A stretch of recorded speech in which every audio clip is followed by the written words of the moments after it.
அனைவருக்கும் வணக்கம். நான் அருப்புக்கோட்டை அண்ணாமலையார் ஜோதிட நிலையத்திலிருந்து உங்கள் ஆஸ்தான ஜோதிடர் ஜெய்சங்கர் பேசுகிறேன். அருப்புக்கோட்டையில் நமது அண்ணாமலையார் ஜோதிட நிலையம் புதிய பஸ் நிலையம் அருகில் உள்ள நாடார்கள் சிவன் கோவில் எதிர உள்ள தெருவில் தான் இருக்குது. சரிங்களா? ஜாதகம் பார்க்க, திருமண பொருத்தம் பார்க்க மற்றும் ஜாதகம் எழுதி தர எப்போது வேண்டுமானாலும் நீங்கள் என்னை அணுகலாம். எனது செல் நம்பர் 90 80 36 87 78. இப்போ இன்றைக்கி நம்ம என்ன பார்க்க போகிறோம் அப்படின்னா, குரு பகவான் மொத்தம் 12 பாவகங்கள் இருக்குது. 12 பாவகங்களில் குரு பகவான் நின்றால் அவர் தரக்கூடிய யோகம் அதுதான் பார்க்கணும். சரிங்களா? இப்போது 1ஆம் பாவகம் லக்னம். சரிங்களா?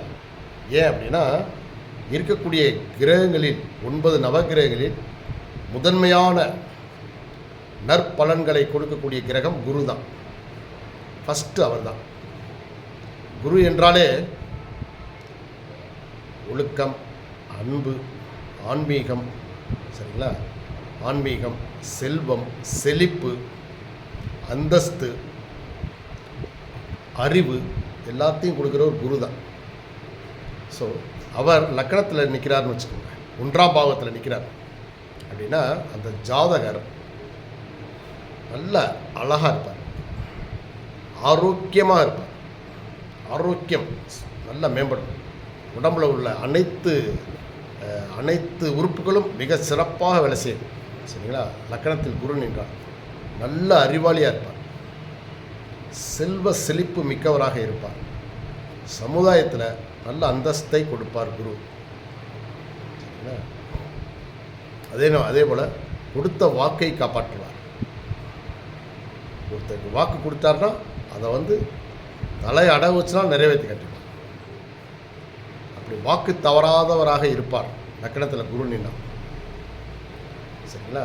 ஸோ இவங்களை பொறுத்தளவில் செல்வம், அனுபவம், நல்ல அறிவு, புத்தி கூர்மை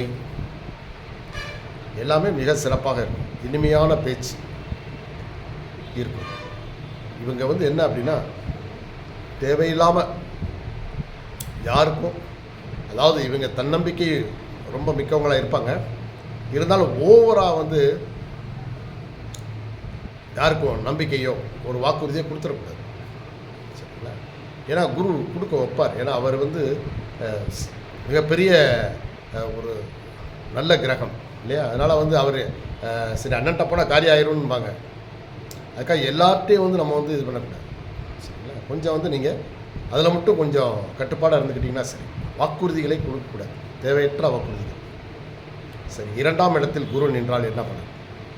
இனிமையான பேச்சு, நல்ல குடும்பம், நல்ல சிறந்த கல்வி இவங்களுக்கு இருக்கும். தொழில் மூலம் நல்ல வருமானம் கிடைக்கும். சரிங்களா? நல்ல புத்திசாலித்தனமான குடும்பத்தில் இருக்கிறவங்க அத்தனை பேருமே நல்லா புத்திசாலிகளாக இருப்பாங்க. ஆசிரியர், வங்கி பணியாளர்கள் இவங்கெல்லாம் இவங்க குடும்பத்தில் இருப்பாங்க. எல்ஐசியில் எவ்வளோ பார்க்குறவங்க. சரிங்களா? அதே போல் பேராசிரியர்கள், பெரிய பெரிய உயர்ந்த பதவிகளில் இருக்கிறவங்க இவங்க குடும்பத்தில் இருப்பாங்க, அல்லது இவங்க சொந்தக்காரங்கள் இருப்பாங்க. ஸோ அந்த மாதிரி சுற்றமும் மிகச்சிறந்த சுற்றமாக அமையும். 2ஆம் இடத்துல குரு இருந்தால் நல்லா இனிமையாக பேசுவார். அந்த ஒரு சக்தியை, அந்த ஒரு இதை குரு கொடுப்பார். 3ஆம் இடத்தில் குரு, இவர் ரொம்ப தன்னம்பிக்கை மிக்கவராக இருப்பார், தைரியசாலியாக இருப்பார். எந்த ஒரு காரியத்திலும் துணிந்து இறங்கி அந்த காரியத்தில் சக்ஸஸ் பண்ணிடுவார். அந்த வெற்றி வாய்ப்பை குரு வழங்குவார். சரிங்களா? நல்ல முயற்சிகள் அனைத்தும் வெற்றி அடையும். நல்ல பயணங்கள். சரிங்களா? வெற்றிகரமான பயணங்கள் அமையும், ஆன்மீக பயணங்கள் அமையும். சரிங்களா? இளைய சகோதரர்கள் மூலமாக இவங்களுக்கு நல்ல பெனிஃபிட் கிடைக்கும். சகோதரிகளை இவரும் நல்லா பார்த்துக்குவாங்க, அவங்களும் இவங்க மேலே ரொம்ப பாசமாக இருப்பாங்க. ஸோ அப்படி 3ஆம் இடத்தில் குரு இருந்தால் அவங்களுக்கு மிகச்சிறந்த ஒரு சகோதரிகள் சப்போர்ட்டு நல்லாயிருக்கும். ஒரு சிலர்லாம் சண்டை பிடிச்சிக்கிட்டு இருப்பாங்க இல்லையா, இவங்க அப்படி இல்லாமல் நல்லா ஒற்றுமையாக இருப்பாங்க. ஒற்றுமையே உயர்வுன்ற மாதிரி அந்த 3ஆம் இடத்தில் குரு இருக்கிறவங்க பாருங்கள், அனைவரோடும் நல்லா பழகுவாங்க. சரிங்களா, நல்ல தைரியம், நல்ல வீரியமாக இருப்பாங்க. சரிங்களா, எந்த ஒரு காரியத்தையும் துணிந்து செயல்படுவாங்க. சரி, 4ஆம் இடத்தில் குரு இவங்களுக்கு தாய் நல்லா படித்தவங்களா, நல்ல அறிவானவங்களாக இருப்பாங்க. படிச்சிருக்காங்களோ இல்லையோ, ஆனால் அவங்களுக்கு நல்ல அறிவு ரொம்ப நல்லா வேலை செய்யும். அவங்க சிறந்த ஆலோசகராக இருப்பாங்க அவங்க தாய். அந்த வீட்டில் அவங்க சொல்லுக்கு அனைவரும் கட்டுப்படக்கூடிய அளவில் அவங்களுடைய அந்த வார்த்தைகள் அமையும். வீடு வசதியான வீடு, வண்டி வாகனங்கள் மிகச்சிறந்த வண்டி வாகனங்கள், இருக்கிறதுலே பெஸ்ட்டுன்னு சொல்லுவோம் இல்லையா, அப்படிப்பட்ட வண்டிகளை வச்சுருப்பாங்க. ஒன்றுக்கு மேற்பட்ட வீடுகள், வாகனங்கள், சொத்துக்கள் மூலமாக இவங்களுக்கு நல்வாழ்க்கை அமையும். குரு 4ஆம் இடத்துல இருந்தால். அது மட்டும் இல்லை, இவங்களுக்கு புத்தி கூர்மை மிக நல்லா வேலை செய்யும். இவங்க பல பேருக்கு புத்திமதி சொல்லக்கூடிய அளவில் இவங்களுடைய திறமை இருக்கும். நல்ல உயர்ந்த கல்வி எல்லாமே இவங்களுக்கு மிகச்சிறப்பாக இருக்கும். சரிங்களா, 5ஆம் இடத்தில் குரு.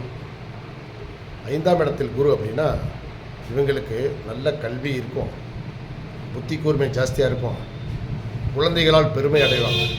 சரி, நல்ல குழந்தைகள் பெற்றிருப்பாங்க.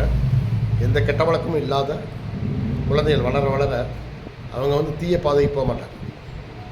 ஏன்னா இவருடைய ஜாதகத்தில் 5ல் குரு இருந்தால் நல்ல குழந்தைகளால் பெருமை. வகுப்பில் நம்பர் 1 இதில் படிக்கிறாங்க இல்லையா, ஃபஸ்ட் ரேங்க் எடுக்கக்கூடிய பிள்ளைகள் இவங்க பிள்ளைகளாக இருப்பாங்க.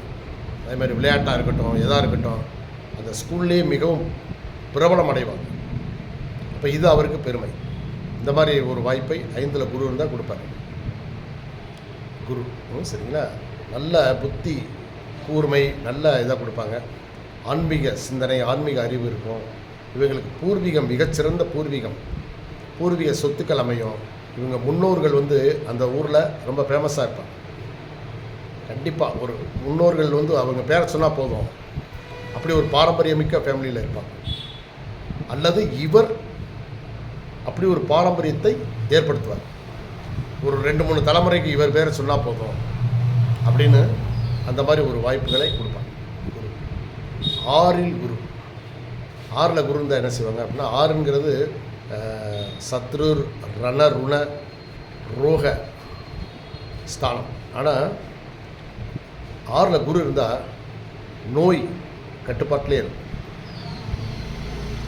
கடன் கட்டுப்பாட்டிலே இருக்கும். தொந்தரவுகள் இருக்காது.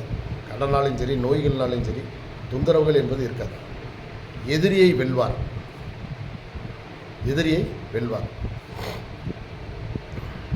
சட்ட போராட்டம் மூலமாக இப்போ ஏதாவது கேசஸ் நடந்தால் இவருக்கு வழக்கு சாதகமாக முடியும். அந்த மாதிரி. அதே போல் ஒரு போட்டி தேர்வுகள், புதிய முயற்சிகள், இதிலெல்லாம் இவருக்கு வெற்றி கிடைக்கும்.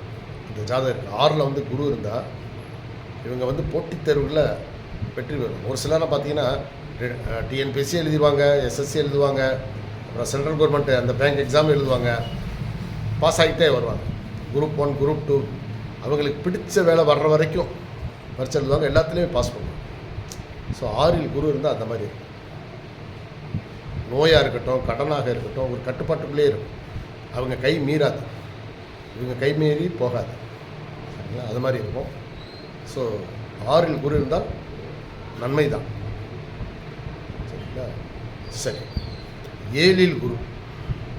7ல் குருனா நல்ல திருமணம், மிகச்சிறந்த வாழ்க்கை துணை அமையும். இவங்களை புரிஞ்சுக்கிட்டு நடக்கிறவங்களாக இருப்பாங்க. நல்ல அண்டர்ஸ்டாண்டிங், கணவன் மனைவிக்குள்ளே அவ்வளோ ரொம்ப அண்டர்ஸ்டாண்டிங் இருக்கும். வசதியான குடும்பத்திலேருந்து பெண் அமைவாங்க. நல்ல குணமுள்ள மனைவி, குடும்பத்திற்கேற்ற மனைவி. ஒரு சிலர்லாம் பார்த்தீங்கன்னா அந்த வீடே அப்படியே தெய்வீகமாக இருக்கும். அப்படிப்பட்ட ஒரு மனைவி 7ல் குரு இருந்தால் இவங்களுக்கு கிடப்பாங்க. அதே போல் நல்ல நண்பர்கள், அமைவாங்க. அது மட்டும் இல்லை, பார்ட்னர்ஷிப் தொழில், இவர் வந்து நண்பர்களோட கூட்டு சேர்ந்து தொழில் பண்ணார்னா கூட்டு தொழில் சிறக்கும். முக்கியமாக 7ல் குரு இருக்காங்க அப்படின்னா, வரக்கூடிய மனைவி பேரில் இவர் ஏதாவது தொழில் பண்ணார்னா மிகச்சிறந்த யோகம் கிடைக்கும். நல்ல விருத்தியாகும் அந்த தொழில். சரிங்களா? 8ல் குரு. 8ல் குரு அப்படின்னா, 8 என்பது ஒரு மறைவு ஸ்தானம். வேறு கிரகங்கள் இருந்தால் அது வந்து மிகப்பெரிய பாதிப்பை கொடுக்கும். பட் ஆனால் உங்களுக்கு குரு இருந்தார்னா அந்த பாதிப்புகள் ரொம்ப குறையும். வம்பு வழக்கு, சாதாரண இந்த ஜாதகர் வம்புக்கு போகமாட்டார். செவ்வாய் இருந்தால் மல்லுக்கு நிற்பார். தேவையில்லாமல் இவரே தலையிட்டு மூக்க நுழைச்சி அந்த இடத்துல வந்து கலவரப்படுத்தி தேவையற்ற வம்பு வழக்கை சந்திப்பார் செவ்வாய் இருந்தால். பட் ஆனால் குரு இருந்தால் அந்த இடத்துல இவர் தேவையற்ற வம்பு வழக்கு வீண் பிரச்சனைகள் செய்ய மாட்டார். எந்த ஒரு விஷயமாக இருந்தாலும் அமைதியாக கேட்டுக்கிடுவார். இவர் சொல்கிறதை கேட்குறதுக்கு பல பேர் இருப்பாங்க. எதிரிகள் இவர்கிட்ட மோத மாட்டாங்க. இவர்கிட்ட மோதி ஜெயிக்க முடியாது. ஏன்னா இவர் அந்தளவுக்கு அனைத்து விஷயத்திலும் புத்திசாலியாக இருப்பார். அனைவரும் எளிதாக மடக்கிடுவார். இவர் வந்து ஒரு ஒரு நாட்டாமைன்னு வச்சுக்கோங்களேன், அந்த மாதிரி. ஸோ இவர் போவார் கோர்ட்டுக்கு, கேஸுக்கு அல்லது போலீஸ் ஸ்டேஷன்லாம் போவார். எதுக்கு போவார் அப்படின்னா, மற்றவங்களுக்கு ரெக்கமெண்டேஷன் பண்ணுறதுக்காக போவார். இவருக்கு போலீஸ் துறை, நீதித்துறை, டாக்டர்கள் எல்லாருமே நல்ல நண்பர்களாக இருப்பாங்க. ஸோ இவர் மற்றவங்களுக்கு ரெக்கமெண்டேஷன் கொடுப்பார். 8ல் குரு இருந்தால் இவர் போகமாட்டார். இவர் விஷயமாக, அதாவது இவர் வழக்குக்காக போகமாட்டார், ஆனால் மற்றவங்களுக்காக இவர் ஹெல்ப் பண்ணுவார். அப்படி ஒரு சூழ்நிலை வந்து 8ல் குரு இருந்தால் நடக்கும். எதிர்பாராத பண வரவுகள் அமையும். சரிங்களா? பூர்வீக சொத்துக்கள் சம்மந்தமாக ஏதாவது கேஸ் முன்னாடி இருந்து ஒரு பல வருஷமாக நடந்துகிட்ருக்க முடியா. ஸோ இவருக்கு 8ல் குரு இருந்தால் இவர் பக்கம் சாதகமாக தீர்ப்பு வரும். அந்த வழக்கு எப்போ முடிந்தாலும் சரி இவங்களுக்கு சாதகமாக தீர்ப்பு வரும். ஸோ அது ஒரு நன்மை. இதுதான் குரு வந்து கொடுக்குற யோகம். இந்த மாதிரி ஒவ்வொருத்தருக்கும் அந்தந்த பாவங்களில் இருக்கிறவங்களுக்கு கொடுப்பார். இப்போ 9ல் குரு இருக்காருன்னு வச்சுக்கோங்க. அது உண்மையிலேயே அது மிகப்பெரிய ஒரு யோகம். ஏன்னா அது வந்து தர்மஸ்தானம், நல்ல யோகத்தை கொடுக்கக்கூடிய இடம், 9ஆம் பாவம். சரிங்களா? ஸோ தந்தையார் மூலம் நிறைய அனுகூலங்கள் கிடைக்கும். பாக்கியஸ்தானம்ங்கிறதுனால உங்களுக்கு 9ஆம் இடம் என்பது அனைத்து விதமான பாக்கியமும் வந்து ஜாதகருக்கு கிடைக்கும். எங்கே போனாலும் ஒரு மரியாதை, சிறப்புமிக்க அந்தஸ்து, இவருக்காகவே காத்திருக்கக்கூடிய நிலை இருக்கும். எங்கே போனாலும் சரி, இவர் வசதியாக இருக்கார் இல்லை, ஆனால் வந்து இவருக்குன்னு அந்த ஒரு புகழ் இருக்கும். அவர் வந்ததுக்கப்புறம் தான் இப்போ ஆரம்பிக்கணுன்ற மாதிரி வெயிட் பண்ணுவார். அப்படி ஒரு பாக்கியவானாக இருப்பார். நிறைய வந்து தர்ம காரியங்கள் செய்வார். நிறைய கும்பாபிஷேகங்கள், கோவில் சம்பந்தமான விஷயங்களில் தலையிடுவாங்க. அதேபோல் ஆன்மீக பயணம் போவாங்க, தீர்த்த யாத்திரைகள் போவாங்க. சரிங்களா? அனைவருடன் அனுசரித்து செல்வார். குருமார்களோட ஆசீர்வாதம் இவருக்கு எப்பயுமே இருக்கும். பெரியவர்களுடன் நன்றாக பழகுவார். ஸோ அதனால் இவருக்கு அனைத்து பெரியவர்களுடைய ஆசீர்வாதமும் இருக்கும். அதனால் இவர்கள் வாழ்க்கையில் ஒரு மிகப்பெரிய பாக்கியவானாக இருப்பார். 10ஆம் இடத்தில் குரு. 10ஆம் இடத்தில் குரு இருந்தால் தொழில் வளர்ச்சி சிறப்பாக இருக்கும். நல்ல நண்பர்கள் இருப்பாங்க. மாமியார் வழி சொத்துக்கள், ஆதரவுகள் நல்லா கிடைக்கும் ஜாதகருக்கு. மனைவி பேரில் தொழில் பண்ணார்னா மிகச்சிறந்த யோகம். ஏன்னா குரு 10ல் இருந்தால் ஒரு தடை, வியாபாரத்தில் நஷ்டம் அல்லது வேலை வாய்ப்பில் இருந்தீங்கன்னா ஒரு தடவை அந்த வேலையை விட்டு உதறிட்டு நீயாச்சு நானாச்சுன்னு சொல்லிட்டு வர்ற அளவுக்கு ஒரு தடவை நடக்கும். கண்டிப்பாக நடக்கும், ஒரு சர்க்கிள். ஆனால் விழுந்த வேகத்தில் எந்திரிச்சிருவீங்க. விழுந்த வேகத்தில் சல்லுன்னு திரும்ப பின்னிக்ஸ் பறவை மாதிரி எந்திரிச்சிருவீங்க. அதுக்கப்புறம் சிறப்பான வாழ்க்கையை கொடுப்பார். ஸோ அதனால் 10ல் குரு இருக்கும்போது உங்களுக்கு சமூகத்தில் மிகப்பெரிய அந்தஸ்து இருக்கு. சொல்ல முடியாது. நீங்கள் உங்கள் ஊருக்கு ஒரு தலைவராகிடலாம், அல்லது ஒரு சங்கத்துக்கு தலைவராகிடலாம், அந்த மாதிரி இருப்பாங்க. ஏன்னா புகழ் அடைந்துருவீங்க. அந்தளவுக்கு வந்து உங்களுக்கு வியாபாரத்தில் ஒரு ஒரு வியாபாரத்தில் இருக்கீங்க அப்படின்னா அந்த வியாபாரிகள் சங்கம் இருக்குது பார்த்தீங்களா, அதில் உங்களை தலைவராக போட்டுருவாங்க, அல்லது செயலாளர். இந்த மாதிரி ஒரு முக்கியமான பதவி கிடைக்கும், கண்டிப்பாக கிடைக்கும். ஸோ அதனால் 10ல் குரு இருந்தால் ஒரு மிகச்சிறப்பு. 11ல் குரு. 11ல் குருன்னா உங்களுக்கு நல்ல நண்பர்கள் இருப்பாங்க, உயிர் நண்பர்கள் இருப்பாங்க. எவ்வளோ வயசானாலும் சரி உங்களுக்கு உங்கள் மேலே மரியாதையும் அன்பும் கொண்ட நண்பர்கள் நிறைய இருப்பாங்க. சொத்து, வண்டி, வாகனம் எல்லாம் வந்து உங்களுக்கு சேரும். லாபஸ்தானம், தொழிலில் நீங்கள் மிகப்பெரிய லாபத்தை அடைவீர்கள். சரிங்களா? தொட்டதெல்லாம் துலங்கும். ஏன்னா அது வந்து வெற்றி ஸ்தானம்.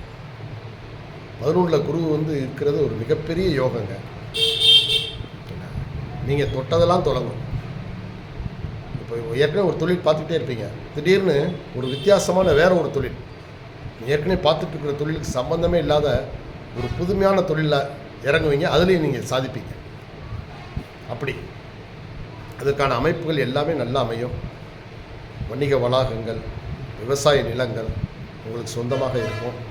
நிறைய மனை நிலங்கள்லாம் அசையும் அசையா சொத்துக்கள் நிறைய இருக்கும். அது மிகப்பெரிய யோகம் 11ல் குரு இருந்தால். சரிங்களா?